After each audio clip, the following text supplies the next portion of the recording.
It's nasty in New York. It's disgusting outside. For my scents today, I'm going to be smelling like Justin Bieber. It smells so good. And after that, I'm gonna go in with some One Direction. The bottle is so pretty.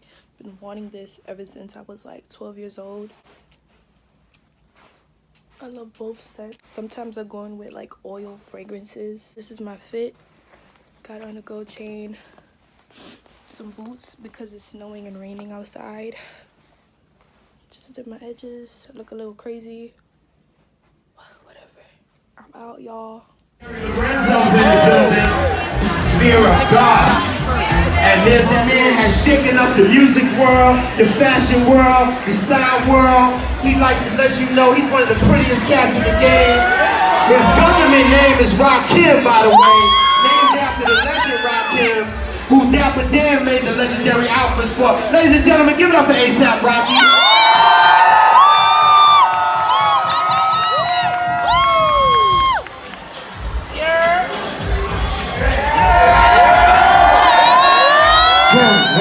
No boundaries. Nothing holds this queen back. Singing, rapping, fashion, writing, acting, the whole thing. And nobody does it better. Dancing, of course. Ladies and gentlemen, the gorgeous, the young Harlem queen, Teyana.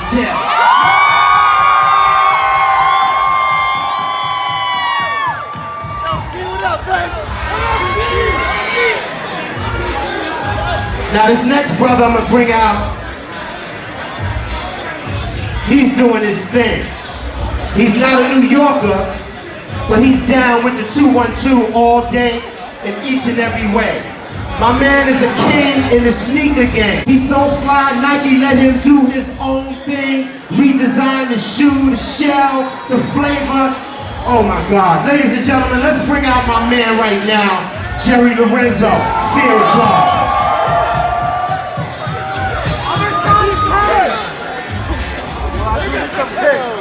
I remember back in the days when I was hosting Young TV Raps, I remember LL and DMC and all those guys would be talking about going up to Harlem to see Dap.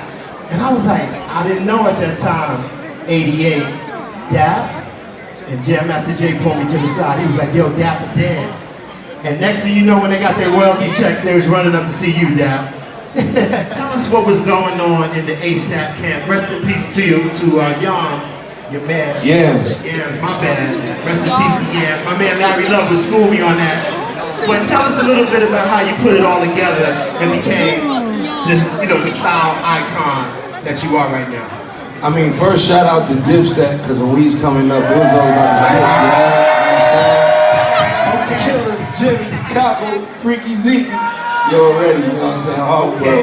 I kind of adopted a lot of style from people in the 80s. You know, he had Mike Tyson, he had Rakim and Eric B. Every hustler was wearing MCM, Gucci, Fendi, or Louis Vuitton logos.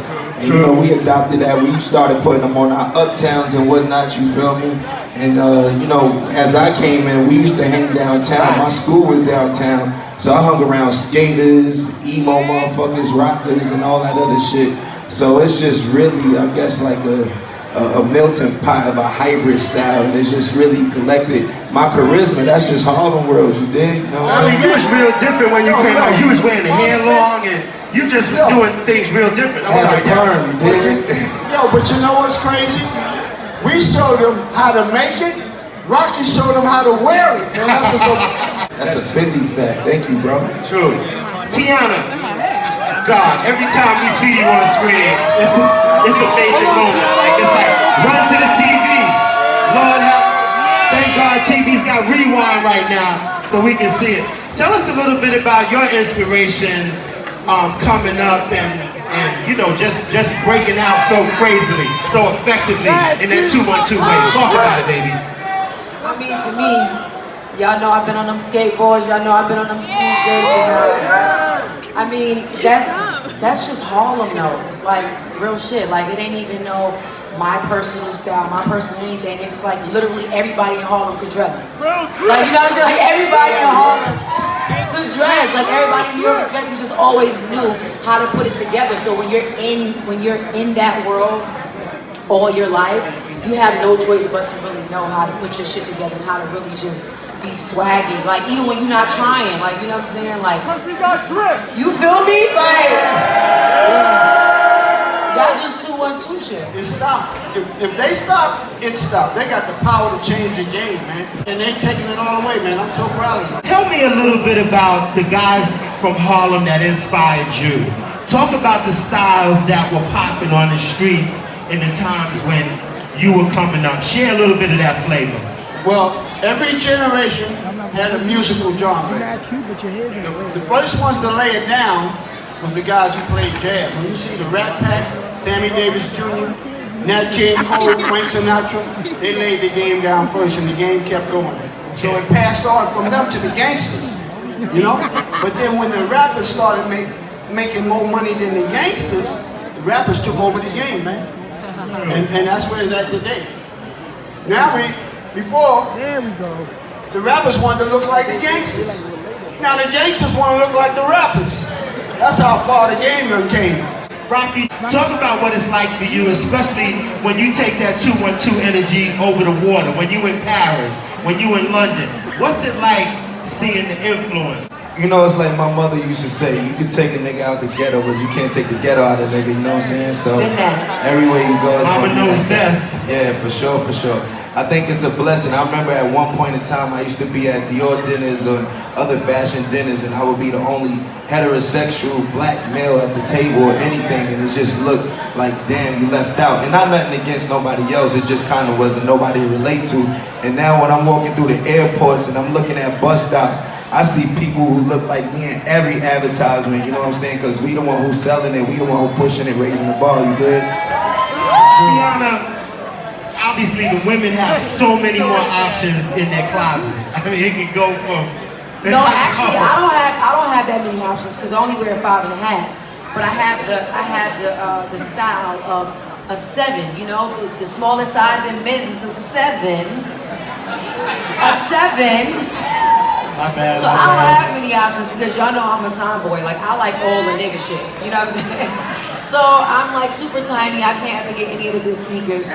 But, you know, I make it work. Sometimes I have to just 3-sock it. I might have to get that size 7. Put a couple pair of socks in there. I did that with a couple pair of Jerry Lorenzo. This is what I wore today because I thought I was coming here type shit. Hold up. T, come up here because you got the Jiggy Vanson on. I ain't gonna hold you. Vintage Michael Jackson T. You did. This shit cost an arm and a leg. I'm mad I still paid this much for it. That's all I wanted to say real quick. See, that's the real Harlem shit right there. That's the problem right there. I ain't gonna hold you. Jerry, talk about what you've been able to do. Just talk about a young brother making luxury urban wear. I mean, talk about what the hurdles have been for you. Oh man, I talked about this recently. Shout out to Ferg in the building. Ferg in the building. You know, when I first met Ferg, he came up to me and he was just like, yo, I'm so proud of you because, you know, you're one of the first that have our people spending that kind of money on our stuff. Because usually we go overseas to get some kind of like fashion house, a European designer to elevate or validate our swag. And so there's the nuances of trying to get our own people to support us. And then the other nuances of kind of what Rocky was saying is like being the only heterosexual black male in a certain position a lot of the time.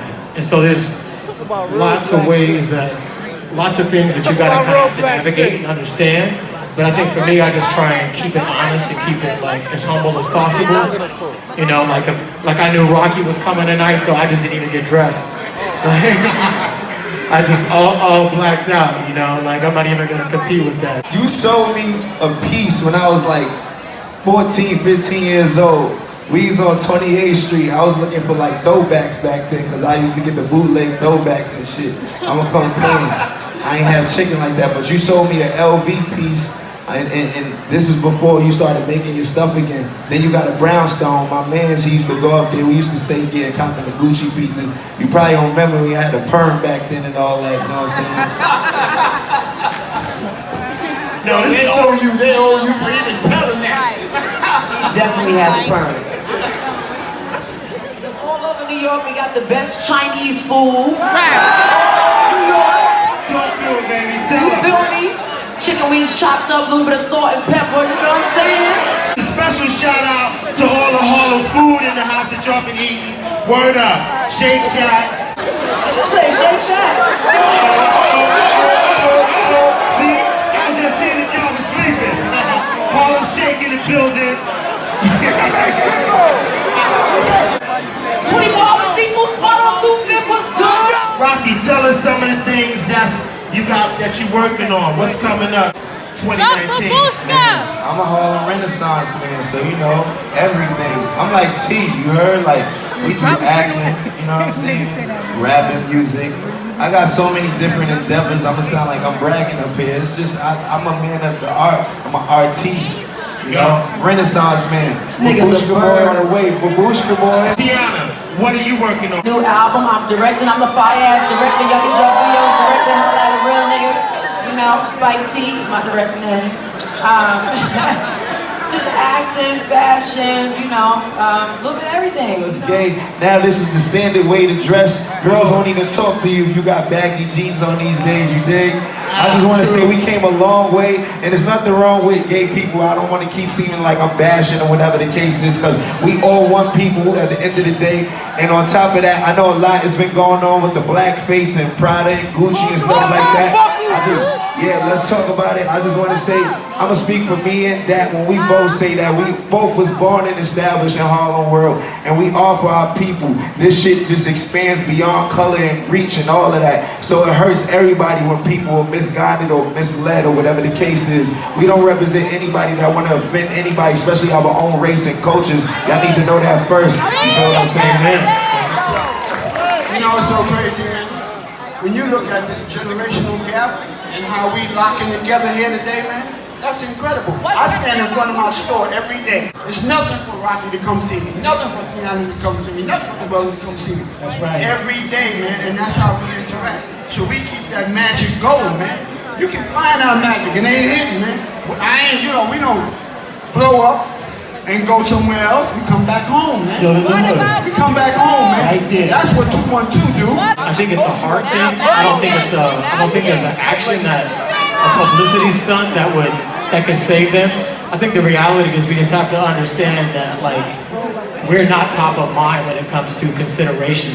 They respect our dollars, but they don't understand our pain. They don't understand our suffering. They don't understand that the swag that Rocky brings comes from, you know, it's super deep. It's from slavery. It's from us trying to fight for individuality, for us to express ourselves, and we've had to dig so deep to be looked at as individuals, just to be looked at as a person. I get dressed a certain way just to relieve somebody else of their, you know, preconceived notions of me. I don't know that there's anything we can do. I think we just have to, like, accept it is what it is. I don't think it was intentional, but I think the pure fact that it did happen is evident that we're not being considered as a people. Hey man, you answered that so eloquently, bro. I'm gonna come elegantly part. And I was just Thank you, bro. For real, bro. That's real. That's real. The very fact that they don't know how to lay it down is because they haven't mastered our culture. And if there wasn't nothing for you to talk about that they did wrong, then we would lose the game. You can't expect them to know the game. When they make a mistake, that's indicative of the fact that they haven't mastered our game. Fortunate for each generation, what we do put out, we come out with different clothes styles and different music, and that regenerates culture. And not be surprised when they don't consider us. You know, I think it hurts us so much because we're just like, oh man, they weren't even thinking about us. You know, it's obviously none of us in color inside there. You know, that would have never happened, you know, so I think the reality is, you know, we just got to continue to look to each other, understand what God has given us as a people, the creativity that we have, support one another, and just get rid of our expectations of others and know that we have it within ourselves. They got the game, they've been laying it down. They took what we was doing and took it global, and they took over the game. It's up to us to go get the game and bring the game back home. Thank you for watching. Don't forget to like, comment, and subscribe. And don't forget to share the video.